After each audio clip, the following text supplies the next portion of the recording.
है ऑस्ट्रेलिया के parliamentarian member of parliament. हम लोग यहाँ पर अभी पार्लियामेंट के अंदर ही बैठे हुए हैं और जो अब भारत में चल रहा है 2 दिन से विवाद, तो मैं भारत के प्रधानमंत्री को, भारत के विविध पार्टियों को, पूरे विश्व में क्या चलता है ये ज़रा उनको आईना दिखाने की कोशिश कर रहा हूँ। यहाँ पर हमारे साथ मल्टी कल्चरल इसके ऊपर बात कर रहे हैं।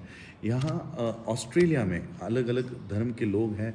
मेरे साथ यहाँ पर है डॉक्टर चीन Q, he is member of parliament, member of for south eastern metropolitan, तो मेरे साथ है। तो आइए उनसे जानते हैं, वो इंग्लिश में कहेंगे, हम लोग इसको हिंदी में फिर आप लोगों को समझाएंगे। तो डॉक्टर चीन क्यू, I come from India where there are 7 religions: Hinduism, Muslim, Islam, Christianity, Buddhism, Sikhism, Jainism. So there are 7 major religions, and we are nearly 132 crores, 130 billion population of India, and every kilometer if we travel, our culture changes, our language changes, our way of dressing changes, our food changes. So such a diversified country, India, I come from India, and you say that you have 160 religions. Yep. So in Australia there are 160 different religions. We want to know how Australia sees these religions and how they treat. Please, sir. Yep. Please. There are few things about that. I'm not quite sure, but when people come to Australia, it's an open society, very democratic, and also people come here to build up their new life, either refugees or migrants with the business or with the skill. They come here and they build up a new life for themselves and for their children. And people accept the values of Australia, namely the democracy, the freedom, and we are very much a non-class society. Non-class society. So, see, non-class. So Yeah. for India, we should have a non-caste society. Yeah. So and then people come here and they respect the law, and also they adopt the values, and people are supported to for them to pursue their culture, their religions, and also their way of life. But as long as within the law, and the law is very democratic and very reasonable. We don't have a present law like some communist country, for example. Okay. So, and also people come here with more open mind, with a hardworking attitude, and they see the opportunity. That's another thing. We in Australia have a lot of opportunities for people to come here. Sometimes it's difficult for people. Take example of highly skilled. They come here and they couldn't find a job matching their skill, but they do have opportunity to do some of the things and we qualify, or the children will flourish in this country. So in Victoria, in my electorate, about 56 or so % of people having their parents born overseas, either of the parents. I myself was born overseas, so it's very rich and diverse. The population of Victoria is only 6 million, 6 point something. But we have so the different ethnic groups, they are the strength of our state. And our state is the most multicultural in Victoria, in Australia, and maybe overseas as well, in the world as well. In the world? In the world as well. Oh. And particularly the big groups, including the Indian migrants, the Vietnamese, most of them come here as refugees, and their children are now flourishing very well in the society because of opportunities, because of the education they receive, because of the law, because of the freedom that they can work and live in this country. So people cherish that and take the opportunities. And some of the big groups, including the Chinese, but the Chinese in generic name, but it's very different groups. Okay. So we have mainland Chinese, we have Hong Kong people, we have Taiwanese, and we have people born here a long time ago, because in the 18th and 19th century, a lot of Chinese workers come over here and work on the gold mine. So we have a long history. Having said that, we do have some, we have to recognize some of the wrongdoings in the past, particularly against the indigenous. So this state, also one of the state, is now moving toward a treaty. First on to recognize that we done things wrong to the indigenous people, and now we want to reconcile, and we will have assembly for the representative of the indigenous to have a voice in the parliament. It's not the same power as the lower house or the upper house, where they do have assembly, so they can bring up the issue. There are many issues, people, particularly for indigenous population. They were hunted down and killed. Tasmania, for example, one example. And more recent time, the children been taken away from the parents and put into some of the institutions, and a lot of physical, sexual abuse. Now we recognize that we have done something wrong, and now we want to reconcile. I will interrupt you. मैं आप लोगों को समझाना चाहता हूँ कि doctor साहब ने क्या कहा. इन्होंने कहा कि यहाँ के जो ओरिजिनल्स हैं, इनके साथ बहुत अन्याय हुआ, अत्याचार हुआ, इनके ऊपर बलात्कार हुए, बहुत सारे अन्य अत्याचार यहाँ पर हुए. तो इन्होंने अब एक लॉ पास किया है कि इनके साथ जो इतने सालों से अन्याय किया है, तो इनसे हम माफ़ी मांगेंगे. तो किसी भी प्रोग्राम में यहाँ पे शुरुआत होती है, तो पहले उन ऐब ओरिजिनल्स, मूल निवासियों से माफ़ी मांगी जाती है. जैसे हम लोग हमारे कार्यक्रमों की शुरुआत करते हैं तो महापुरुषों को वंदन करते हैं, या महापुरुषों को वंदन नहीं करते, यहाँ के ऐब ओरिजिनल्स को माफ़ी मांगते हैं और फिर अपना बात शुरू करते हैं. तो देखिए, हमारे यहाँ पर 2500 सालों से SC ST OBC के लोगों को मारा गया, पीटा गया, उनके अधिकार छीने गए, लेकिन आज भी किसी को इनसे माफ़ी मांगने की इच्छा प्रकट नहीं होती है. Please sir. But now our state, particularly if you go everywhere, you see people coming, not from a European background. You can see certain street we have Lebanese people a lot. They've been here for some time. We have members of parliament, Lebanese background, Chinese background, Indian, Greek, Italian. Yeah, and many others, and they all contributing in different way. For the Indian population here, in business, in IT, and in some of the skills, that is very strong. Some of the people come here, and including my community from the Vietnamese background. We have people, not only doctor or engineers. The parents work so hard, 4 or 5 jobs, just for their children to get education to be better and more successful. But also have people contributing to comedians. We have comedians, we have writers, we have famous chef, Luc Nguyen, for example. Some of the people, so they all find their niche and the opportunity to contribute. And the way to do that being supported by the law and the constitution and the democracy in this country. I think that's the key.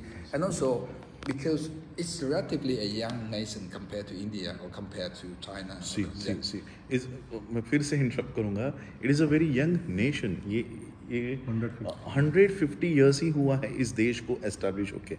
So he is saying that it is a very young nation. बहुत पुराना इतिहास नहीं है इसको 2500 सालों का. तो जो इंडिया में 2500 सालों से भी ज़्यादा का इतिहास है, ये इतिहास ऑस्ट्रेलिया का बहुत यंग है. Yeah, please. And so the people, so young a nation that we don't have much tradition. But tradition is good, but sometimes it could hinder the progress because something that inbuilt and it's very hard to overcome tradition. Some of the perception, some of the divisiveness in the society will take a long time. For Australia, it's a relatively young nation, so we have some disadvantage. We also have the advantage of being having equality for people who come here. Yeah. Of course, I mean, people will have some opinion against some other, but in general, the law will not accept that. Okay, see. Yeah. So that's the advantage of a young nation. And so we, on the one hand, we don't have much of a tradition, but on the other hand, we have the a more modern starting base for people who come and contribute. So, I mean, always there are two sides of a coin. So do the Australian government works for some particular religion, or they impose any religion on the people? That's not allowed by law. That is not allowable by law. Yeah. सरकार का कोई धर्म नहीं हो सकता. It is not allowable by law. यही वो कह रहे हैं. Yep. The religion has to be separated from the government. The government cannot advocate for any religion, even though that religion is the biggest, have the biggest following group in the population. It's still a religion. It's just never been something government can advocate for. It's not allowed. Modi ji सुन रहे हो? People कितने भी majority में होने दो, सरकार का कोई धर्म नहीं होगा.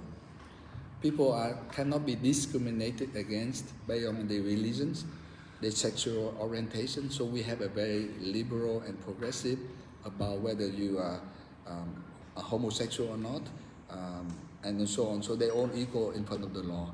And also the age. Recently, I have noticed about 10 years or so, or maybe slightly longer, in your CV you don't need to state your age. Okay. So you apply for job, you don't need to tell you whether you man or woman or homosexual, or you don't have to put your age. Age also. Age, you don't have to. And if you are asked about those issues, the employer or potential employer could be in trouble. Okay. Why are you asking for that? So it has nothing to do with the job. Also religion, do you want to mention the religion? No, you don't have to, unless you want to. But Okay. the employer, the potential employer, the recruiter, not allowed to ask your sexual orientation, your age, or religion, because that has nothing to do with the job at hand. Unless it's a job, for फिर example. से मैं समझाता हूँ, यहाँ पर किसी employer को जिसे नौकरी देनी है, उसे किसी का धर्म पूछने की, किसी के सेक्सुअल ओरिएंटेशन को पूछने की, जैसे मेल फीमेल होता है, ये पूछने की उसको अनुमति नहीं है. जब तक वो खुद से बताना नहीं चाहता, तब तक उसको किसी का धर्म पूछने की अनुमति नहीं है. हम अगर ट्रेन में भी सफ़र कर रहे हो तो को पैसेंजर खोद के हमको जात पूछता है, उपजात पूछता है. यहाँ पर जात छोड़ो, धर्म बताना भी अलाउड नहीं है. Yep. Unless it's a job particularly to do religion, for example, a Catholic church, then some of the job require to have a Catholic background, for example, then they may be allowed. But in general, if you come and work at factory, why should your religion have something to do with your work? Yes. Yeah. And so we treat people equally in front of the law. There's still some problems, pockets of problems, but that the law not allow that. So in a way, that's why I like Buddhism. My family come in Vietnam, and Buddhists nominally, because we don't go to temple that often because of the war and so few other things. But some of the Buddhist teaching I love it so much. For example, Buddhism say that everyone is equal, and in everyone there is a Buddha. They have the seed of a Buddha to become enlightened. Wisdom. Everyone has it. It's not exclusive to anyone. Yes. It's not exclusive to any It is class. no caste, no religion. Yeah. And I've written a book, unfortunately in Vietnamese, about modern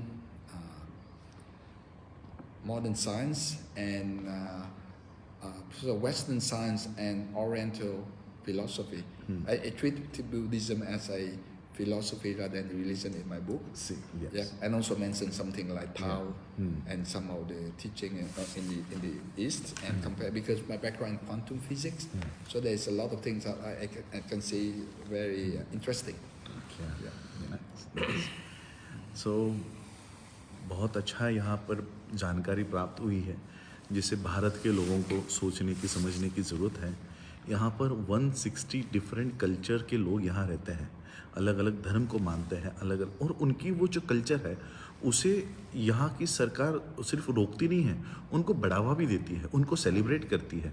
अगर कोई Chinese है, Chinese में भी यहाँ पर अलग अलग sect है, मेनलैंड चाइनीज़ है, कोई हांगकांग के चाइनीज़ है, चाइनीज़ में भी अलग अलग सेक्ट है, इंडियंस यहाँ पर है, कई सारे रिलीजन के लोग यहाँ पर रहते हैं, और वो अपना अपना धर्म, उनके जो कल्चर है उस हिसाब से प्रोफेस कर सकते हैं. तो जिन लोगों को बौद्ध धर्म की दीक्षा से तकलीफ होती है, हमारे बौद्ध धर्म को अपनाने के लिए त्रिशरण, पंचशील और 22 प्रतिज्ञा, ये भारत के बौद्धों का कल्चर है. तो अगर ये भारत के बौद्धों का कल्चर है, तो इंडियन गवर्नमेंट को, बीजेपी के लोगों को, आरएसएस के लोगों को इसमें तकलीफ क्यों होनी चाहिए अगर वो हमारा कल्चर है? तो इसलिए ये समझने की ज़रूरत है कि वर्ल्ड इतना आगे जा रहा है। ये 100-200 साल पुराना देश आज वर्ल्ड का सबसे एजुकेशन में सेकंड नंबर पे है, राइट? सबसे रहने लायक देश वर्ल्ड में सेकंड नंबर है।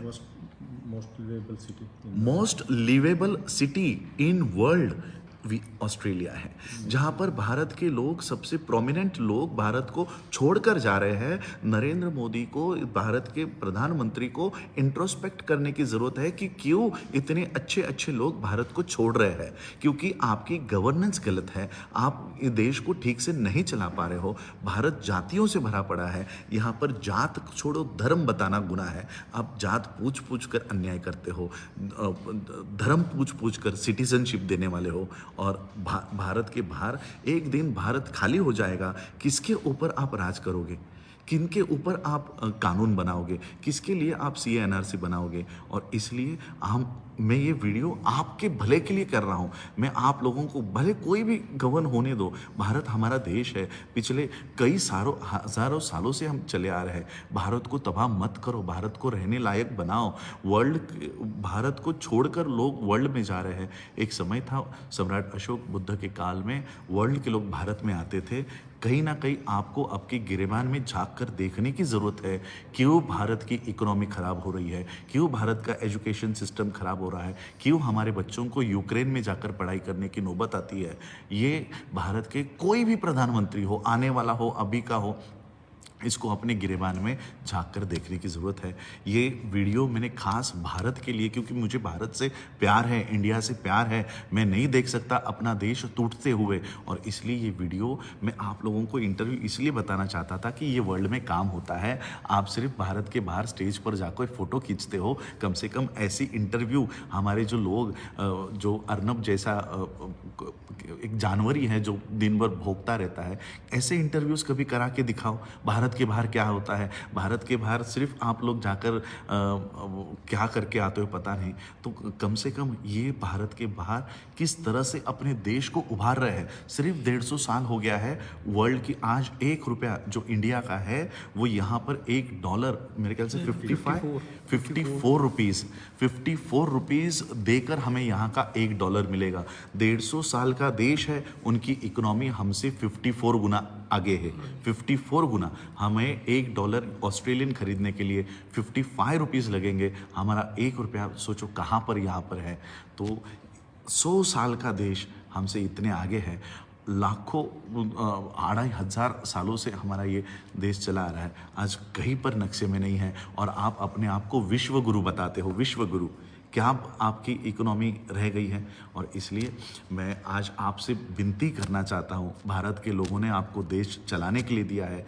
आप पब्लिक सर्वेंट हो, पब्लिक के नौकर हो।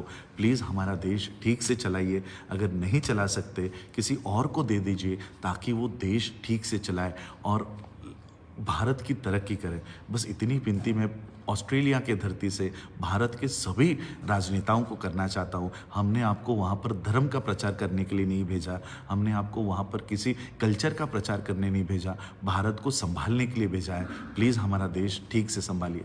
जय भीम।